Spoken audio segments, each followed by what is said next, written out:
Morning all day 63. அன்னைக்கு காலையில் 5:30 மணி Saturday ஆரம்பித்த இந்த போர்ட்டிகோ க்ளீனிங் ஒர்க்குங்க நியர்லி 7 வரைக்கும் அதே வந்து கண்டினியூ ஆகிடுச்சு. ஸோ இதுதான் இன்றைக்கான ஒர்க் அவுட் எனக்கு.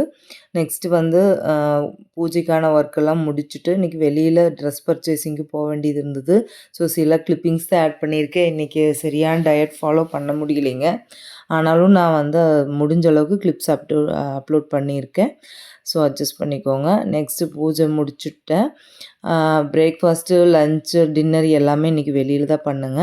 நெக்ஸ்ட்டு வெயிட் லாஸ் பண்ணுறவங்களுக்கு ஒரு சின்ன ரிக்வெஸ்ட்டு, பெரிய ரிக்வெஸ்ட்டுன்னு கூட எடுத்துக்கலாம். ஏற்கனவே நான் சொன்ன மாதிரி டாக்டரை கன்சல்ட் பண்ணுங்கள். நிறைய இஷ்யூஸ் வருது.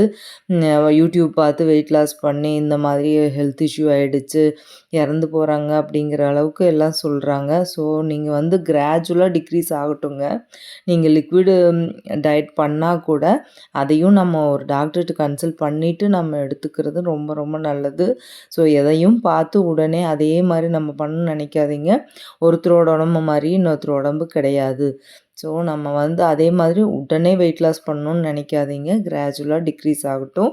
தேங்க்யூ. தேங்க்ஸ் ஃபார் வாட்சிங். Please subscribe.